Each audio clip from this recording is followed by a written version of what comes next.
नमः शिवाय, शिवाय ओम नमः शिवाय, ओम नमः शिवाय, ओम नमः शिवाय, ओम नमः शिवाय, शिवाय ओम नमः शिवाय। तेरा नाम कोई और नहीं, बोले हाथ से तेरा ला, कोई हाथ से तेरा ला, कोई और नहीं।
शंकर भगवान की जय हो।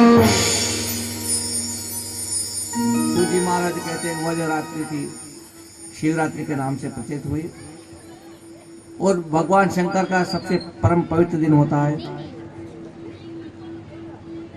जो इस प्रकार शिवरात्रि का पूजन करता है वह समस्त पापों से मुक्त हो जाता है।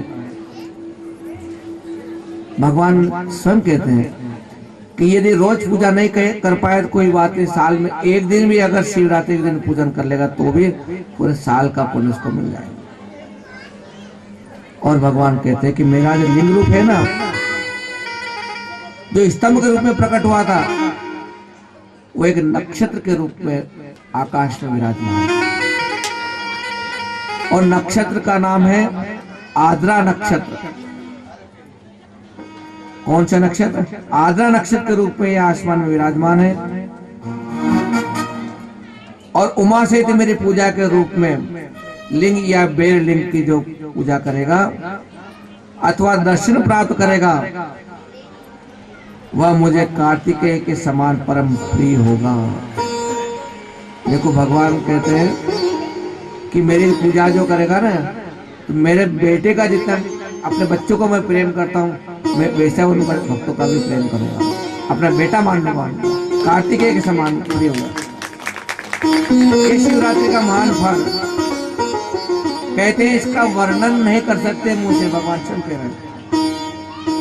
जाओ अब दोनों ब्रह्मा जी विष्णु का तुम दोनों जाओ यहाँ से। ये युद्ध भूमि है जहां पर मेरा लिंग प्रकट हुआ है, वो क्षेत्र है अरुणाचल।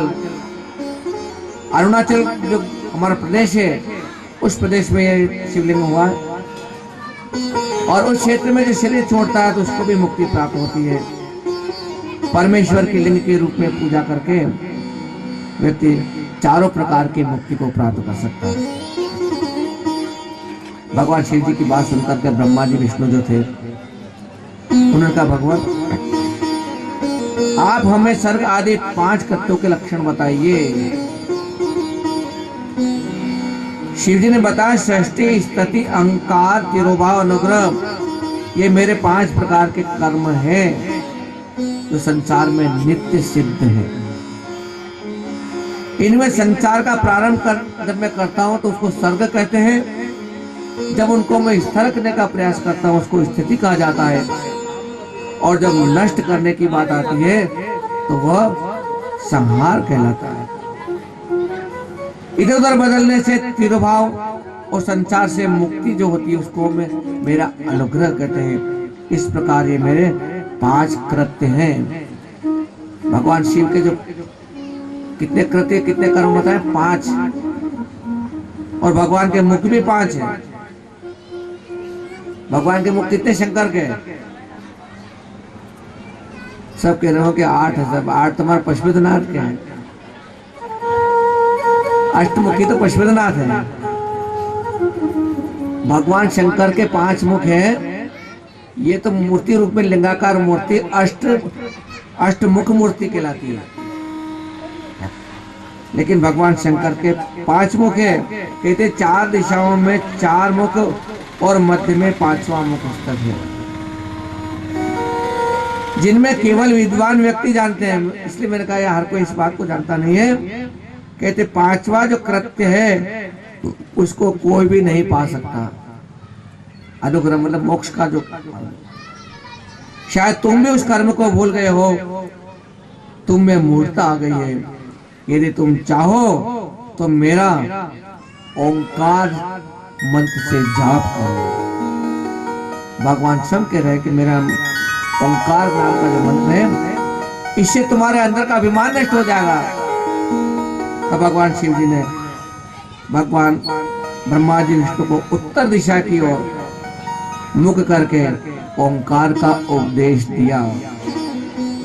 सबका मुंह उधर कर दिया, उसका उपदेश दिया और ब्रह्मा जी विष्णु ने नमस्कार करके भगवान की स्तुति की। भगवान सर्वेश्वर आपको हमारा बारंबार प्रणाम है। और गुरुदेव भगवान शिव ने प्रसन्न होकर कहा कि मैंने अब सभी तत्वों का वर्णन करके मंत्र भी बतला दिया है, इसका जाप करके तो मुझे प्रत्यक्ष जान सकोगे। यानी भगवान को प्राप्त करने का, शिव जी को प्राप्त करने का केवल एक ही मंत्र है, वो है ओम।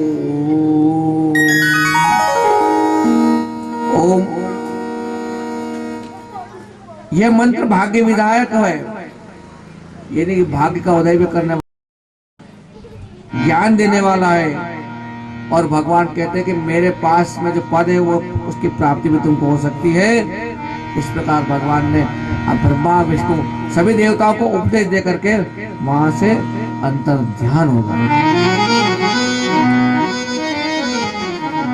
तब सूजी महाराज ने ऋषियों को बताया कि गंगा आदि जितनी पवित्र नदियां हैं या अन्य किसी जगह शिवलिंग की स्थापना की जा सकती है।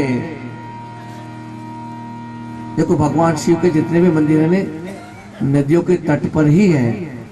तो शास्त्र की आज्ञा है कि तट पर, नदियों के तट पर शिवलिंग की स्थापना है। ये समझ लेना चाहिए कि शिवलिंग का प्रतिदिन पूजन रखना चाहिए। पृथ्वी संबंधी द्रव जल से निर्मित अर्थात धातु आदि से बने शिवलिंग की, हम शिवलिंग कई प्रकार का बना सकते हैं। चल मूर्ति, छोटी मूर्ति, अचल मूर्ति, मिट्टी की, पत्थर की, लोहा की, सांचे की, सब प्रकार के लिंग बन सकते हैं। लेकिन उनका कुछ आकार बताया कि इस प्रकार से इतना आकार, 12 उंगल का उसका आकार बताया।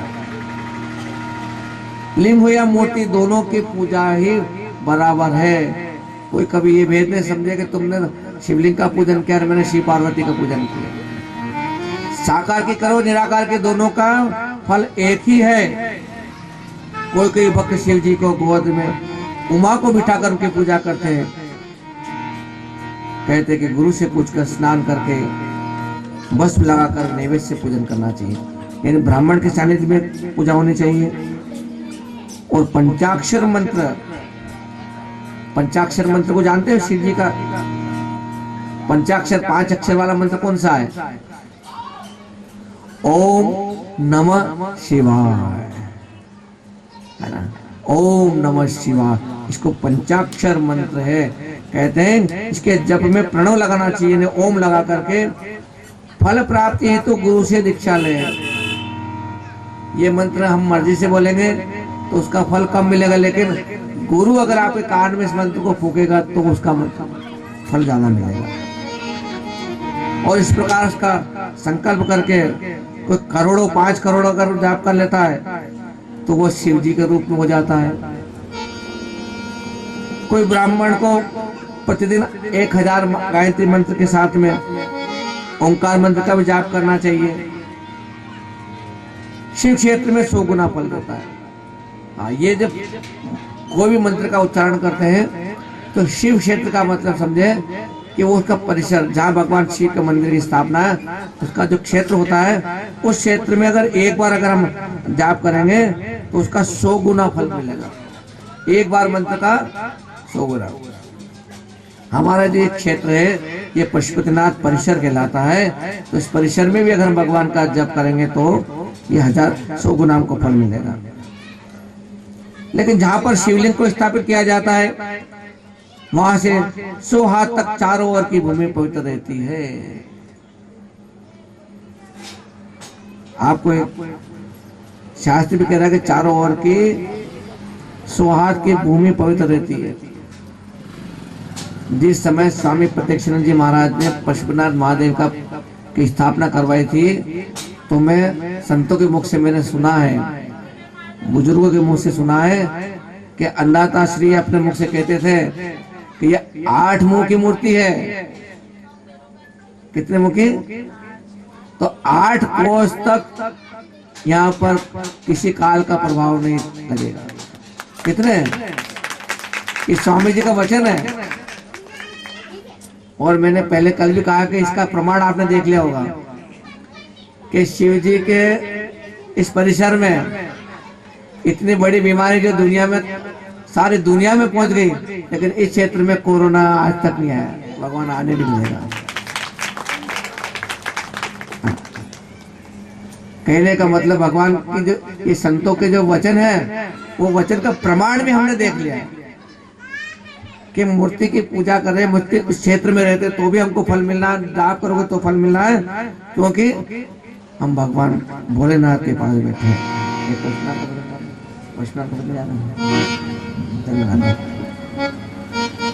आओ हम एक भगवान पशुपतिनाथ का भजन डाले।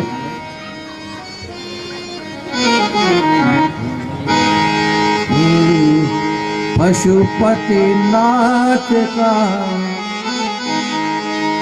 बोलो जयकारा। एक कपड़े धोवे, एक पापों को धोने वाला। ओ एक कपड़े धोए, एक पाप को धोने वाला। कहते कहते खत्म न होगी, कहते कहते खत्म न होगी पशुपति की गुणमाला। शिव जी के नाम ने लाखों को तारा, शिव जी के नाम ने लाखों को तारा। ओ कहते कहते खत्म न होगी, कहते कहते खत्म न होगी शिव जी के गुणमाला। पशुपतिनाथ का बोलो जयकारा, पशुपतिनाथ का बोलो। ओ पशुपतिनाथ भरेंगे भंडारा, पशुपतिनाथ का। ताली बजा के साथ दीजिए। पशुपतिनाथ सब देख रहे हैं कौन बजा रहा कौन नहीं बजा रहा। पशुपतिनाथ की बोलो जयकारा।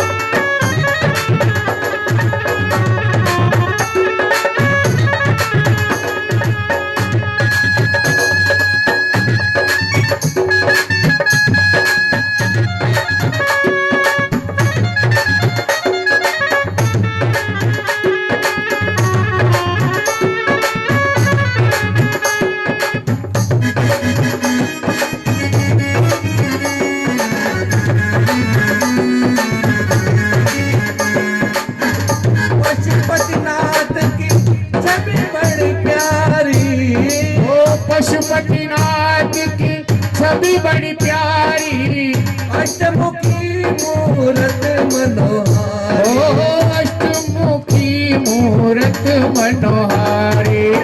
शिव जी की है बैल सवारी, शिव जी की है बैल सवारी। बैलों पर आए त्रिपुरारी, ओ बैलों पे आए त्रिपुरारी। शिव जी के नाम ने लाखों को तारा, शिव जी के नाम ने लाखों को तारा। पशुपतिनाथ का बोलो जयकारा।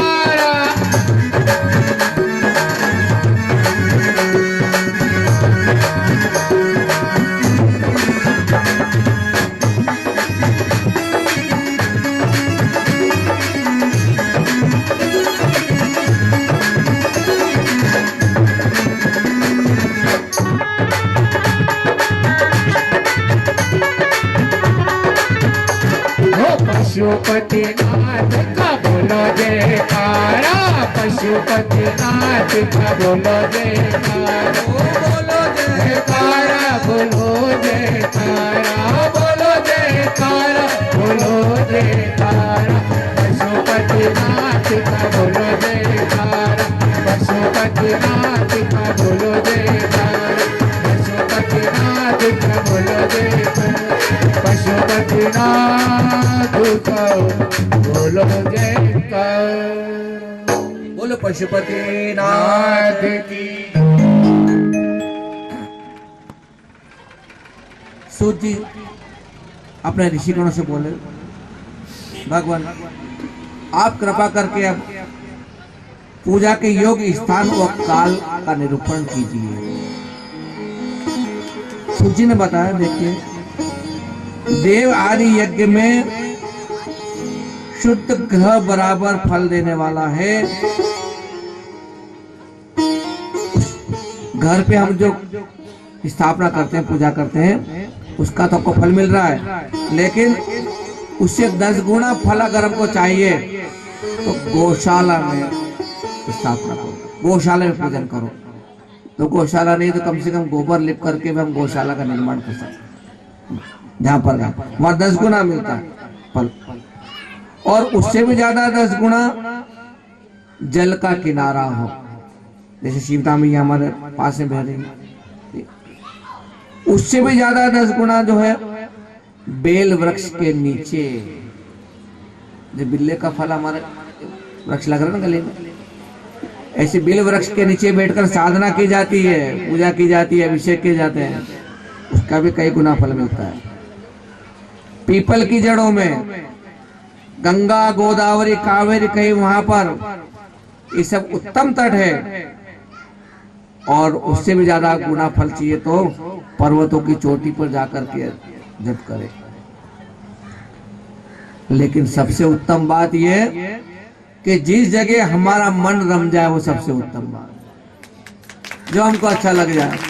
शास्त्र तो कह रहा है कि ऐसा करो, वहां करो, ये करो, हमको जज गया कि हम तो सड़क पर ही अपना स्टेज लगा कर यही उत्तम, ठीक है ना। तो भगवान ने सब कुछ जो बताया है ऋषियों के माध्यम से, कहते हैं कि जब तक शुद्ध हृदय नहीं हो, मन साफ नहीं हो, तो किया हुआ कर्म सारा बेकार हो जाता है।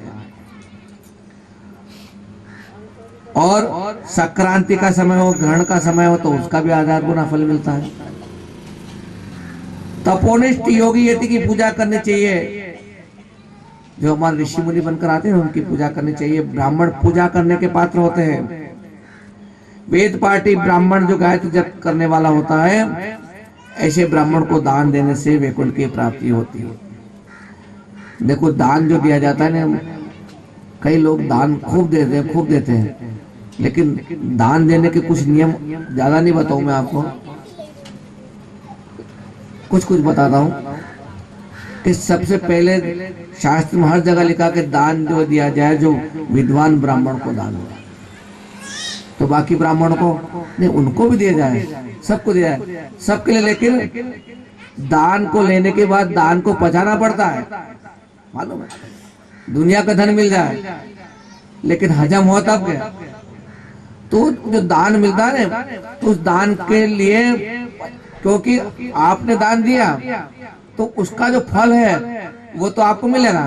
कैसे मिलेगा कि भाई जैसे कि आपका मोबाइल डिस्चार्ज हो गया, अपने आधुनिक भाषा में चलते हैं, मोबाइल डिस्चार्ज हो गया, आपने कहा साहब डिस्चार्ज हो गया, जरा इसको आपके पास पिन है, आपके करंट है, हाँ चलो हमारे यहाँ लगा दो उसको, है ना।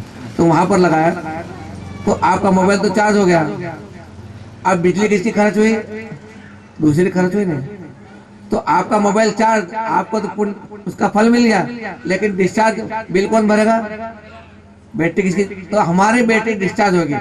अगर आप, हम तो आशीर्वाद देते हैं, जाओ शेठ जी खूब आनंद करो, तो उनके बाद आनंद हो जाएगा। लेकिन वो जो उनका पाप है वो तो हमारे पास आएगा नहीं, तो उस पाप को फिर हम मसल के कोट के दबा के हजम कर जाए, तब जाकर के हमारे जीवन में आनंद आएगा। जो दान देने वाला बहुत दे रहा है लेकिन वो भी हजम नहीं होता है। अच्छा, ब्राह्मण पात्र है दान लेने का, ब्राह्मण को जप करना पड़ता है ना, इसलिए कहते हैं कि दान जो है लोहे के चने चबाने बराबर। अच्छा, और दान एक बुरा मानने की जरूरत है, लंगड़े लूले काड़े को इनको दान देने के लिए मना है शास्त्र में, लेकिन हम लोग दया करते हैं, और दया करते हैं और वो आपको पता नहीं वो हमसे पैसे ले जाकर के उधर जाकर दुकान पे क्या खाते पीते पता है किसी को। उनको खाली रोटी दे दो, रुपया मत दो उनको। दान से मतलब ये उनको आवश्यक है, हाँ उसको भोजन चाहिए, लंगड़ा लूड़ा कोई आगे उसको भैया बैठ जा, भैया यहाँ भोजन पा ले, दाल सब्जी रोटी ले ले, पानी पी ले।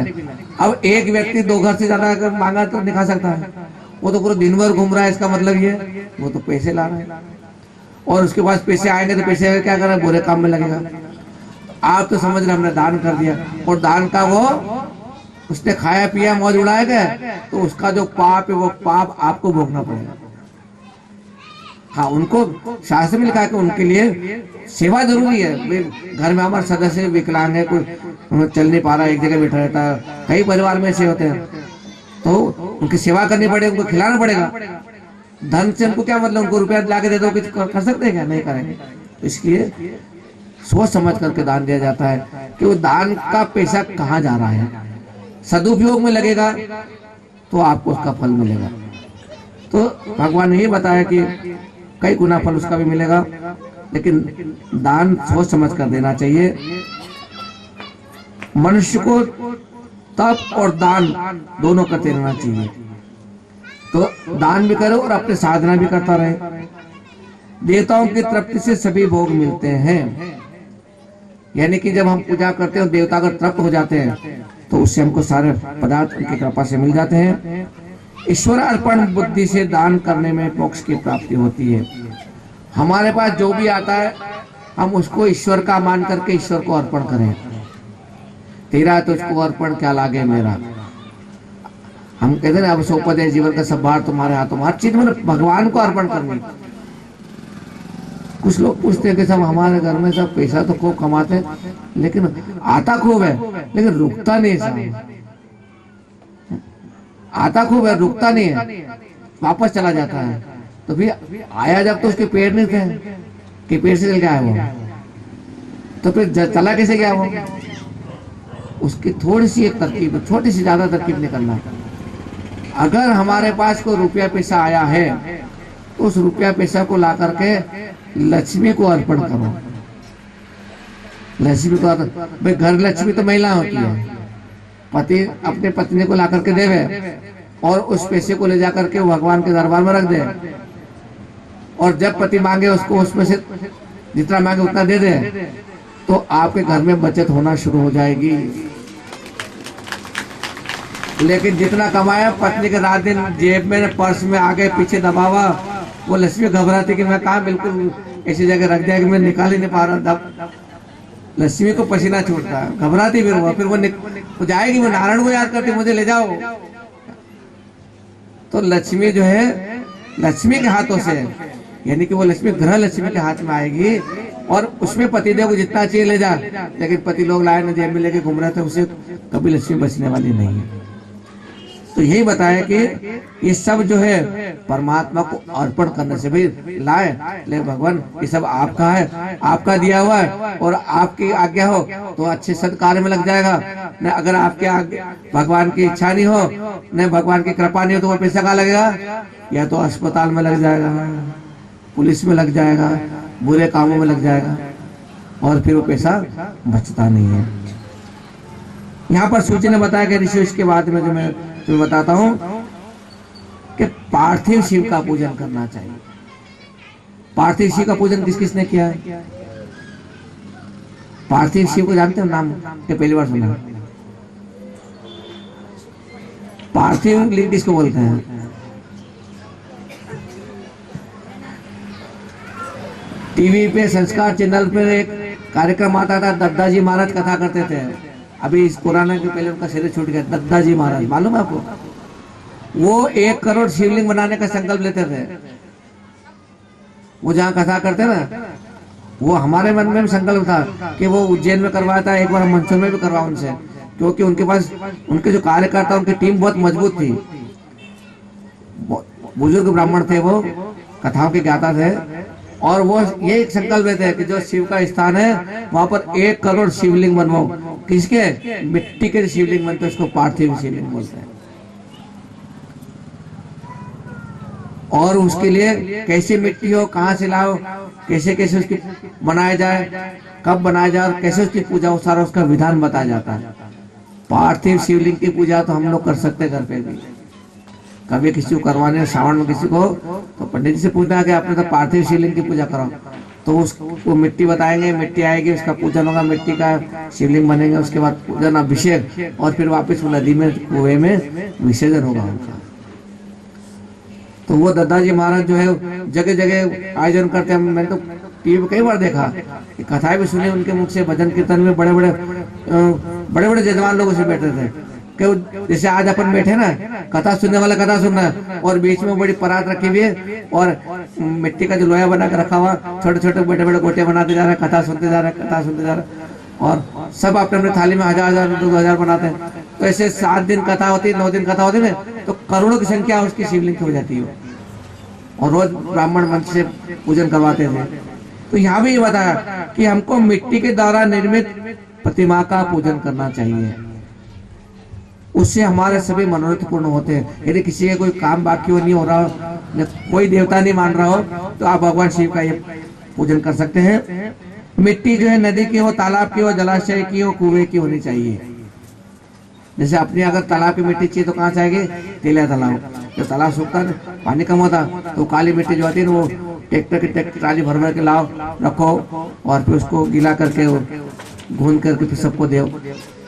तो बहुत बड़ा संकल्प होता है, ज्यादा खर्चा आता है उसके अंदर।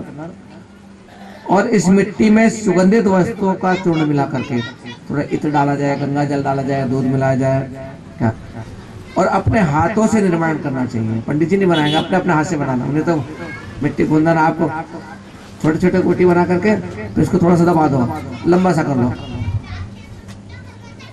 इस प्रकार का निर्माण करना चाहिए। गणेश, शिव, पार्वती, सूर्य, विष्णु की प्रतिमा बना करके उनका आदर पूर्वक पूजन करें। जो व्यक्ति षोडशोपचार शिव का पार्थिव पूजन करता है, उसकी सभी मनोकामनाएं पूरी होती है। समझ में आया? यानी कि पार्थिव लिंग का पूजन करने से मनोकामना पूर्ण होनी। और ब्राह्मण को चाहिए कि स्वयं प्रकट शिवलिंग 5 किलोग्राम और किसी अन्य के द्वारा स्थापित लिंग का 3 किलोग्राम नैवेद्य चढ़ावे। अपन घर पे अगर बनावे ना, तो कम से कम 5 किलोग्राम का नैवेद्य होना चाहिए। 5 का 3 का 1 किलो आधा किलो प्रसाद नहीं, प्रसाद की संख्या भी बढ़ानी पड़ेगी। इसमें साफ लिखा है इसमें। ऐसा पूजन करने वाला जो होता है वो सत्यलोक में जाता है। 12 अंगुल चौड़ा, 25 अंगुल लंबा लिंग प्रमाणित माना गया है। और लिंग के अभिषेक में आत्मशुद्धि होती है, गंध से पुण्य की प्राप्ति होती है, नैवेद्य से आयु की वृद्धि होती है, और मन की तृप्ति हो जाती है। जब दीपक जलाते हैं तो उससे ज्ञान की प्राप्ति हमारे जीवन में आती है। तांबूल चढ़ाते हैं तो उससे भोगों से और धूप देने से धन की प्राप्ति होती है। नमस्कार और जप से समस्त प्रकार की सिद्धियां प्राप्त होती है। इसलिए पूजा करने के बाद में यह अवश्य करना चाहिए। और यदि कोई सामग्री हम नहीं चढ़ाओ तो मानसिक पूजन तो हम कर ही सकते हैं। मानसिक पूजन की किसी ने? मन से पूजन कोई करता कि नहीं करता है? करते हैं। देखो एक ऐसी पूजा है जिसमें 1 रुपये भी खर्चा लगता है। बता दो ये पूजा सबको। हाँ पंडित जी ये पूजा बता दो, हम तो बिना पैसे के काम करें। पैसे वाले लोग बड़ी बड़ी पूजा करते, बिना पैसे के काम की पूजा कौन नहीं करेंगे? पर बड़ा बिना पैसे की पूजा में मन बड़ा रखना पड़ेगा आपको। है ना। हाँ कौन बिना पैसे की पूजा तो कम से कम एक चीज तो बड़ी रखनी पड़ेगी क्या? हाँ बोलो तो बड़ा मन रखोगे तब जाकर के पूजा होगी। देखो आज अभी मैं कुछ आपको एक उदाहरण बता रहा हूँ कि पंडित जी ने कहा कि भी ऐसा करोगे कम से कम मन से भी भगवान का पूजन कर सकते हैं, मन से भगवान का पूजन कर सकते हैं। उन्होंने कहा अच्छी बात है। तो एक भगवान श्री कृष्ण का भगत था, उसने कहा पंडित जी ने बहुत बढ़िया बात बता दी, हिंग लगाने फिटकड़ी ने पूजा बढ़िया। जो पीछे कंजूस होता नहीं वो कहता फ्री का काम होता, फ्री का काम सबको चाहिए। देखा बिना पैसे की पूजा तो हम घर पे कर लेंगे नहीं, तो कैसे करोगे? मैं कहा देखो हम आसन लगा करके बैठो, भगवान को सामने बिठाया, आपने आसन लगा के बैठ गए और आंख बंद करो। आंख बंद करने के बाद कुछ नजर आता है? क्या नजर आता है? अंधेरा अंधेरा नजर आता है, कुछ नजर नहीं आता। लेकिन एक चीज हमारी चलती रहती है, वो कहते हैं मन की आंखें। हमारा मन जो है ना, मन सब मन को सारी दुनिया नजर आती है। तो आप आंख बंद करके बैठो और उस मन से कहो ए मन। बोले क्या? बोले कि मैं भगवान कृष्ण की पूजा करने के लिए बैठा हूँ। तो ऐसा कर, जा गंगा जी का जमुना जी का जल भर के आ। तो मन एक सेकंड भी लगेगा चल जाएगा इनकी जगह, ये जल का पात्र भरा हुआ, कोई पैसे लगे क्या? जाने के पैसे लगे? नहीं लगे। जल पास में आ गया। फिर उस मन से कहा कि अब जो है गाय का दूध ला के रख, दूध ला के, दही ला के रख, शक्कर, सब चीज मन इतनी जल्दी ला के रखेगा तो वाह रे वाह कितनी बढ़िया पूजा। तो वो भक्त रोज इस प्रकार से बिना पैसे के मन की पूजा, मानसिक पूजा करने लगा। अब एक दिन क्या हुआ कि शरद पूर्णिमा का टाइम आया, तो सब कहते हैं भैया शरद पूर्णिमा को तो खीर बनती है क्या, और खीर बन के भगवान को भोग लगता है। शरद पूर्णिमा थी, उसने खीर मन से बनानी, लाना तो नहीं, दूध कैसे लगेंगे दूध, है ना। तो उसने भगवान को बिठाया पास में और आग बंद करी कि भगवान आज शरद पूर्णिमा का दिन है, आज आपके लिए बहुत बढ़िया खीर बनाऊंगा। आग बंद करके सब व्यवस्था कर ली उसने, मेवा वगैरह, शक्कर वगैरह, मिष्टी जो भी डालते हो सब चीज की व्यवस्था कर ली। आग बंद करके विचार कर रहा है कि अब मैंने और अपना गैस चालू कर दिया है और दूध उबलने लगा है, और दूध उबलने के बाद चावल डाल दिया, मैंने नमक वस्तु डाल दिया, और डालते डालते डालते तो सोचा क्या अरे खीर तो बहुत सारी है, इसमें शक्कर कितनी डालूं। तो वो अंदाज करते रहना कि 1 कटोरी डालूं, 2 कटोरी डालूं, 3 कटोरी डालूं। तो डालता डालता डालता डालता एकदम उसके मन में आया तो वापस शक्कर तो ज्यादा हो गई। उसने क्या करा कि शक्कर डालते डालते अपना हाथ वापस खींच लिया, ये तो शक्कर ज्यादा हो जाएगी। तो जैसे उसने हाथ खींचा और हमारा बाल गोपाल ना के हाथ पकड़ लिया, ठहर ठहर ठहर ठहर, क्या कर रहा है ये? शक्कर डालने में कंजूसी? अरे तो तुम मन से डालते हो, तेरे बाप का पैसा लग रहा है खिलाने में, डालता क्यों नहीं है? हाथ पीछे कर लिया। कहने का मतलब हमारा बाल गोपाल ने तो हाथ पकड़ लिया, उसको दिव्य दर्शन दे दिए कि तू मन से पूजा कर रहा है, लेकिन तो कंजूसी मत कर। तो मन की पूजा में भी कंजूसी जो करेगा तो भगवान दर्शन कैसे देंगे? तो मानसिक पूजा जो है, उस मानसिक पूजा के अंदर हमको खूब, देखो हम दुनिया भर के फूल का नाम ले लो, दुनिया भर की सामग्री ले लो, तो यहाँ भी जो है पूजा तो नहीं है का पैसा, मैं बोल रहा हूँ आपके पास से क्या मेरे पास तो है। आइए कथा का जो समय है, मैं घड़ी भी देख ली मैंने, हम लगभग उसके पास पहुंच रहे हैं। और मैंने आज विश्राम भी नहीं दिया आपको, क्योंकि ये सजा इसलिए कि आप 1 घंटा लेटा है, आपको उठने, मैंने जो समय दिया है आपको बताया कि 12:15 बजे मैं आऊंगा, तो 12:12:10 को मंच पे आके बैठ करके भगवान को धूप लगा के अंदर जाके बैठा हूँ। कलाकार आए बोले कि किसको सुना मुझे, तो अगर आप लेट करोगे तो फिर बीच में भी रेस्ट नहीं दूंगा, तो आपको रेस्ट भी चाहिए। वैसे यहाँ आपकी चाय की व्यवस्था हो गई, इतनी बढ़िया है, वो तो व्यवस्था और होगी। तो आप अपने लिए तो कम से मेरा तो ध्यान रखो, मुझे तो रेस्ट मिले 2 मिनट का, क्योंकि आपके चक्कर में भी नहीं उठ पाता हूँ, है ना। तो 2 मिनट का मुझे विश्राम मिल रहा है, तो इसलिए जो है कल से हम जो आप बराबर समय पर बता दो। मैंने आज सुबह सबको कहा जिसने नहीं सूचना सुनी हो कि अपना काम छोड़ करके आना है। आओ पहले हम जो है ये मानसिक पूजा जो है भगवान शिव की पूजा तो उस पूजा को कर ले। शिव की मानसिक पूजा तो जानते हो? नहीं जानते? अरे क्या क्या समझाना, बहुत सारी बातें हैं संसार में।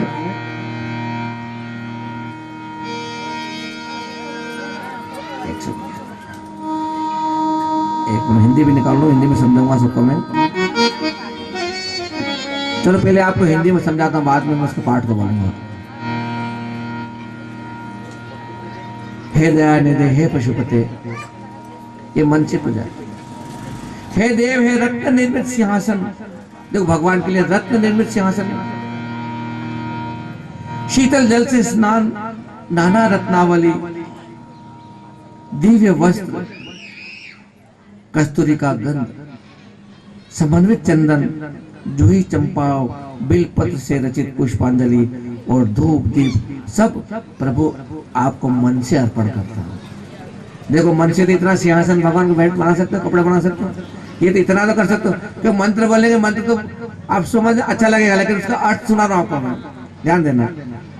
और फिर कह रहा है वो भक्त, मैंने नवीन रत्न खंडों से रचित सोने के पात्र में धरती युग खीर, दूध, दही, ये 5 प्रकार का व्यंजन, कदली फल, शरबत, अनेकों प्रकार के शाक, कर्पूर से सुवासित स्वच्छ किया हुआ मीठा जल, तांबूल, ये सब मन के द्वारा बनाकर प्रभु आपके सेवा में रखे, आप इसको स्वीकार कीजिए। छत्र, 2 चंवर, पंखा, निर्मल, दर्पण, वीणा, भेरी, मदंग, दुंदुबी के वाद्य, गान, नृत्य और साष्टांग प्रणाम प्रभु, नानाविध प्रकार से स्तुति, प्रार्थना, कीर्तन, ये मैं सब संकल्प से आपको अर्पण करता हूँ भगवान, आप स्वीकार कीजिए। देखो भक्त कितनी कितनी चीज अर्पण कर रहा है, हमको तो अभी पूजा करने ही नहीं आते, पता ही नहीं भगवान को क्या क्या चढ़ रहा है। ये मंत्रों से बोल रहे हैं, मंत्र का अर्थ समझ में पता लगेगा। हे भगवान, हे शंभो, मेरी आत्मा आप हो, बुद्धि पार्वती जी है, प्राण आपके गण है भगवान, शरीर आपका मंदिर है, संपूर्ण विषय भोग की रचना आपकी पूजा है भगवान, मेरी निद्रा में सोता हूँ ये आपकी समाधि है, मेरा चलना फिरना मानो प्रभु आपकी परिक्रमा है, जितने भी शब्द बोल रहा हूँ शब्द शब्द आपके स्तोत्र है भगवान। इस प्रकार मैं जो भी कर्म करता हूँ वो सब आपकी आराधना हो भगवान, भगवान आपकी आराधना हो, ये सब मन से अर्पण करना है भगत। और कह रहा हे प्रभु, हे भोलेनाथ, मैंने अपने हाथ, पैर, वाणी, शरीर, कर्म, कान, नेत्र, मन, इनसे यदि कोई भूल चूक हुई हो, कोई गलती हुई हो, अपराध हुआ हो तो विहित हो या मुझे ज्ञात हो या मुझे ज्ञात नहीं हो, उन सबको आप क्षमा कीजिए। हे करुणा सागर, हे महादेव शंकर, आपकी जय हो। बोल शंकर भगवान की जय। ये ऐसे मन से पूजा की जाती है। ये अर्थ देखो, आजकल तो बहुत सुविधा हो गई है कि जो मंत्र बोले जाते हैं उनके अर्थ मोबाइल पे भी होते हैं, तो खाली मंत्र को नहीं सुनना कि उन्हें बहुत अच्छी स्तुति बोली, उसके अर्थ को भी समझोगे तब आपको उसमें पूजा में भाव बढ़ेगा, आपकी श्रद्धा बढ़ेगी। तो पंडित जी मंत्र बोल रहे हैं, आप खाली हाथ जोड़कर बैठेंगे, आंख बंद करके बैठे रहो जजमान, हम मंत्र बोल रहे हैं और अब फिर आंख खोलो भगवान पे चढ़ा दो, बस इतना होता है। लेकिन हमको मंत्र के साथ में उसका अर्थ याद होना चाहिए। ये मैं नहीं कह रहा हूँ, यह भी शास्त्र में लिखा हुआ है कि यदि जो वेद मंत्र आदि मंत्र है उन मंत्र का अर्थ यदि कोई नहीं समझता है तो फिर उसका उतना फल उसको नहीं मिलता है। आइए हम आज की प्रार्थना करके आरती करेंगे। रत्ने कल्पितमासनं हिमजले स्नानं च दिव्याम्बरम् नानारत्नविभूषितं व्रजमदा मोदार्पितं चन्दनम् जाति चम्पकबिल्वपत्ररचितम् पुष्पं च धूपं तथा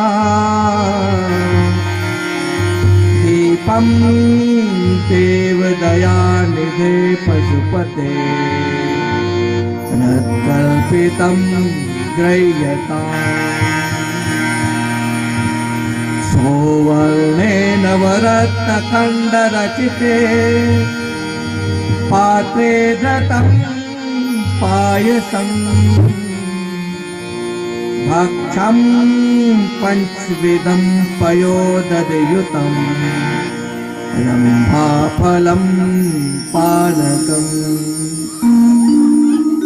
शाकानामुयुतं जलं रुचिकरम् कर्पूरखण्डोज्ज्वलम्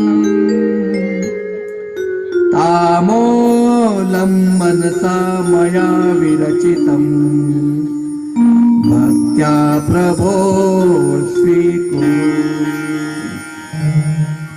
छत्रं चामरयोर्युगं व्यञ्जनकं चादर्शकं निर्मलम् वीणा भेरिमदङ्कालकला गीतं च नृत्यं तथा साष्टाङ्गप्रणति स्तुतिर्बहुविधा हेतत्समस्तं मया सङ्कल्पेन समर्पितं तव विभो पूजां गृहाण प्रभो आत्मा त्वं गिरिजामति सहचरा प्राणा शरीरं ग्रहम् पूजा ते विषयोपभोगरचना निद्रा समाधिस्तति संचारः प्रदयो प्रदक्षिणविधि स्तोत्राणि सर्वाङ्गिरो यद्यत् कर्म करोमि तद्दतखिलम् शम्भो तवाराधनम् करचरणकतं वा कायजं कर्मजं वा श्रवणनयजं वा मानसं पापुराणम् विहितं वहितं वा सर्वमेतत् क्षमस्व जय जय करुणाब्धे श्री महादेव शम्भो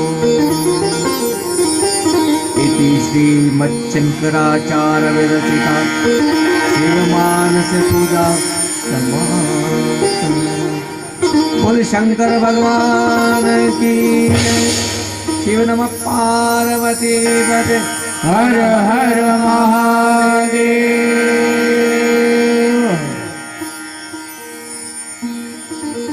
आरती की तैयारी हो रही है। देखो यह कथा भगवान पशुपतिनाथ के प्रेरणा से इस क्षेत्र में हो रही है और माताओं के मन में ही संकल्प जागा है, लेकिन माताएं केवल घर मोहल्ले से बाहर ज्यादा नहीं जा सकती है, मर्यादा होती है। किसी अनजान व्यक्ति से चंदा सहयोग नहीं मांग सकती है। तो इसलिए पुरुष लोग जो है परिवार के मोहल्ले के, वे भी इस कार्य में पूरा सहयोग करेंगे। अपने अपने प्रयास से भक्तों को जोड़ने का प्रयास करेंगे।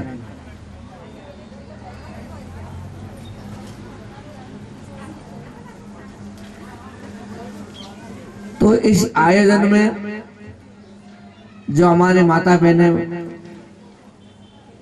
जो कोशिश कर रही है कि सफल आयोजन हो, और सबसे निवेदन है कि इसमें प्रातःकाल पूजा में भी बैठने के लिए नाम बतावें। पूजा के बाद में जो आरती में के पश्चात प्रसादी बंटवाना चाहे वो भी अपना नाम बताएं, और संपूर्ण आयोजन में जो खर्चा होगा उसमें भी दान धन सामग्री जो देना चाहे वो भी अपना नाम बतावें, और अपने परिवार बंधु बांधव को बराबर सूचना देवें कि आपको इस कथा में पता ना।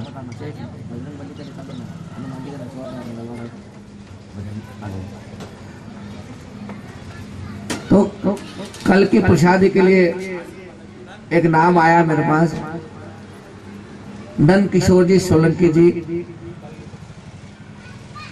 जो अफीम गोदाम के पास कृषिपति हनुमान मंदिर जो है वहाँ के सब सेवा के हमारे सब साथी लोग हैं। इनके मन में भगवान ने प्रेरणा की, कल का प्रसादी बंटवाएंगे। कोई भी भाव हो किसी का, तो भाव अंदर मत रखो, भाव को निकाल देना, क्योंकि आज 2 दिन की कथा हो गई है। समय निकलते देर नहीं लगेगी, कर लिया सो काम और बज लिया सो नाम। आइए मैं प्रसादी की तैयारी हो, इसके पहले कुछ उत्सव का स्वरूप एक भजन, आज मंगलवार का दिन है, तो माता बहनों के जो नाचने की जो महिमा जो है उसके लिए मैं हमारे कलाकार भूमि से कहूँगा कि ऐसा भजन जिससे सब महिला नृत्य करके आज हनुमान जी का भजन में आनंद लेंगे, उसके बाद में आरती करेंगे।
लाल लंगोटो सोवे बाला हाथ में राखे घोटो, लाल लंगोटो सोवे बाबा हाथ में राखे घोटो, बाला हाथ में राखे घोटो।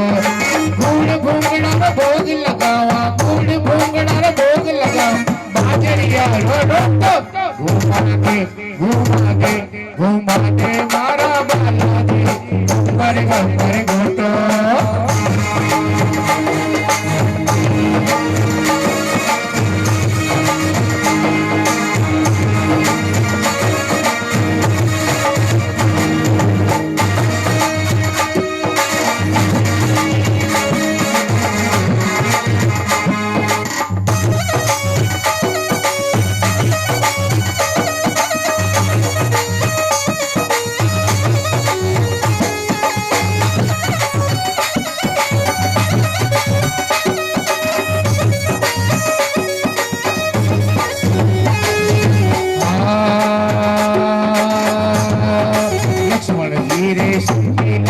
पर्वत लायो मोटो, लक्ष्मण जी रे शक्ति लागी पर्वत लायो मोटो, बाला पर्वत लायो मोटो।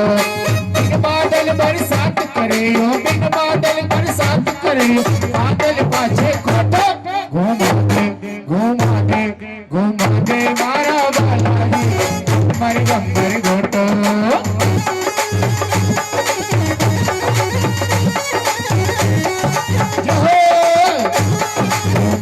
मारा बालाजी मर घोटो, घुमागे मारा बालाजी मर घोटो, हे गम्मर घोटो, हे नाम जगत में होटो। घुमागे मारा बालाजी मर घोटो, घुमागे मारा बालाजी मर घोटो, घुमागे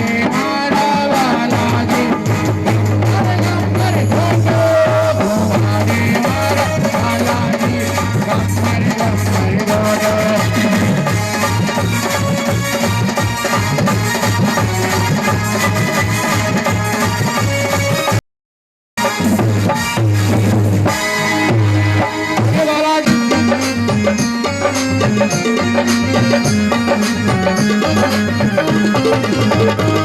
मेरे देश की धरती सोना उगले उगले हीरे मोती, मेरे देश की धरती।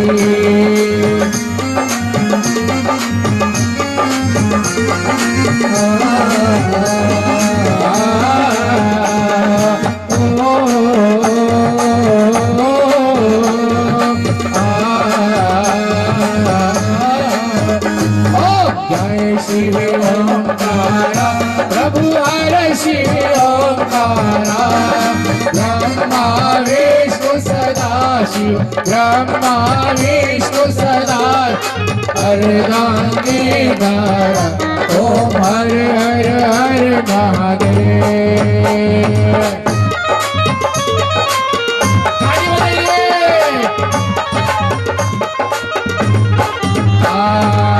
एकानन चतुरानन पंचानन राजे, भोले पंचानन राजे, हंसासन गरुड़ासन, हंसासन गरुड़ास, शिवान साज, ओ हर हर हर महादेव।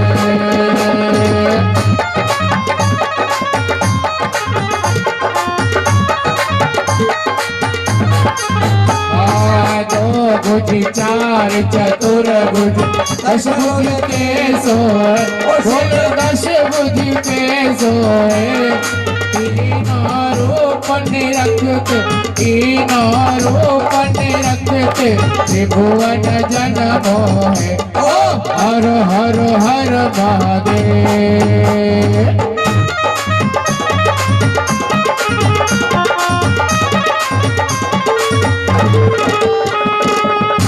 माला वनमाला रुंडमाला धारी, ओ बोले रुंडमाला धारी, त्रिपुरारी कंसारी, त्रिपुरारी कंसारी, करमाला धारी, ओ हर हर हर महादेव।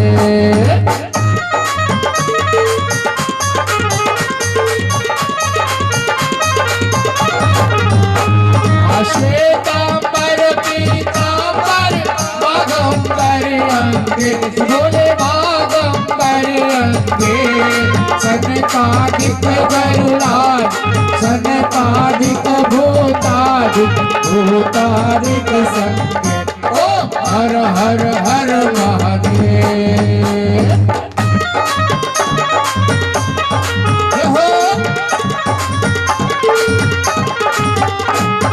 परमादे कमंडल चाक्र त्रिशूलधारी बोले चाक्र त्रिशूलधारी सुखकारी दुखहारी सुखकारी दुखहारी जग पालनकारी ओ हर हर हर महादेव।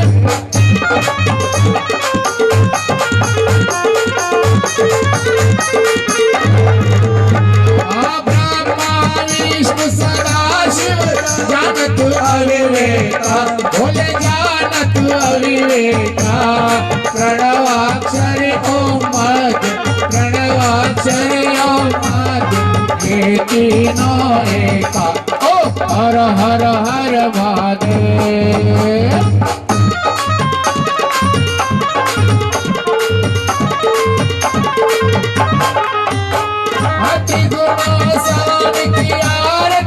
जो कोई नारे गावे बोले जो कोई नारे गावे कहा तो शिवानंद स्वामी नत हरि हरि स्वामी अनवांचित पावे ओ हर हर हर महादेव। ओ शिव ओंकार प्रभु हर श्री ओंकार प्रभु हर श्री ओंकार बोले देव चढ़ने वाला बोले भूरी जटा वाला शिव ऊपर जलधारा ब्रह्मा विष्णु सदाशिव हरदारा ओ हर हर हर महादेव ओ हर हर हर महादेव। कर्पूर गौरम करुणावतारम संसार सारम भुजगेन्द्रहारम सदा वसंतम हृदयारविंदे भवं भवानी सहितं नमामि। देवमाता पिता त्वमेव त्वमेव बन्धु सखा त्वमेव त्वमेव विद्या गरुडं त्वमेव त्वमेव सर्वं मम देव देव।